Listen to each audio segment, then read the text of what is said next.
안녕하세요, 여러분. 2025년 1월부터 바뀌는 중요한 사항들에 대해 알려드리려고 합니다. 많은 분들이 변화가 어떤 영향을 미칠지 궁금하실 텐데요. 오늘은 2025년부터 시행되는 다양한 변화들에 대해 자세히 알아보겠습니다. 먼저 최저임금 인상에 대해 알아보겠습니다. 2025년부터 최저임금이 시급 1만 1,000원으로 결정되었습니다.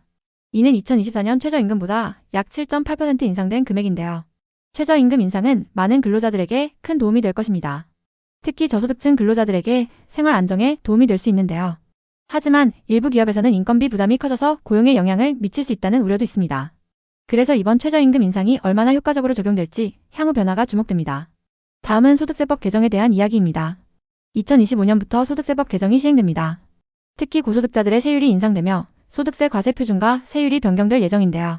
고소득자들은 세금 부담이 커질 것으로 보입니다. 또한 일부 세금 면제 기준이 바뀌면서 소득 수준에 따라 더 많은 세금을 납부해야 하는 사람들이 있을 것입니다.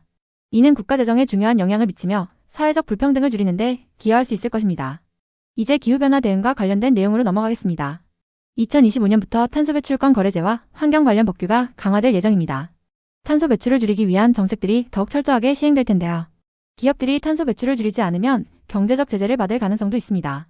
이로 인해 기업들은 더 친환경적인 기술과 제품을 개발해야 할 필요성이 커지겠죠. 기후변화는 전 세계적인 문제로 우리의 미래를 지키기 위한 중요한 변화입니다. 다음은 기초연금에 대해 이야기해보겠습니다. 2025년부터 기초연금이 인상됩니다. 이제 65세 이상의 노인들은 더 많은 연금을 받게 될 예정인데요. 이로 인해 많은 노인들이 생활에 조금 더 여유를 가질 수 있을 것입니다. 또한 기초연금 인상은 고령화 사회에서 중요한 복지정책 중 하나로 노인들의 생활 안정에 큰 도움이 될 것입니다. 그리고 고등학교 무상교육 확대가 있습니다. 2025년부터 고등학교 3학년을 포함한 전 학년이 무상교육을 받게 됩니다. 그동안 고등학교 3학년만 일부 지원을 받았는데 이제 모든 고등학생들이 교육비 부담 없이 공부할 수 있게 됩니다. 부모님의 교육비 부담이 줄어들면서 학생들이 더 나은 환경에서 공부할 수 있을 것입니다. 이는 교육의 기회를 평등하게 보장하는 중요한 정책입니다. 다음은 노인 의료비 지원 확대입니다. 2025년부터 65세 이상의 고령자들에게 더 많은 의료비 지원이 제공됩니다.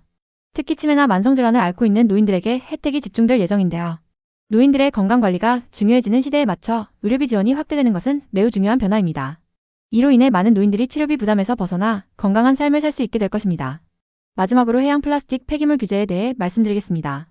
해양 환경 보호를 위한 법규가 강화되면서 2025년부터 해양 플라스틱 폐기물에 대한 규제가 더 엄격해질 예정입니다. 기업들은 플라스틱 사용을 줄여야 하며 소비자들도 일회용 플라스틱 사용을 줄이는데 동참해야 할 시점이 다가왔습니다. 해양 생태계를 보호하고 지속 가능한 환경을 만드는 것은 모두의 책임이죠. 자, 이렇게 2025년부터 바뀌는 여러 가지 중요한 사항들을 살펴보았습니다. 여러분도 이 변화들이 어떤 영향을 미칠지 생각해 보셨나요?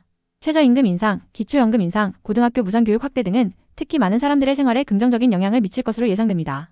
하지만 각 정책에 대한 세부적인 논의와 조정이 필요할 것입니다.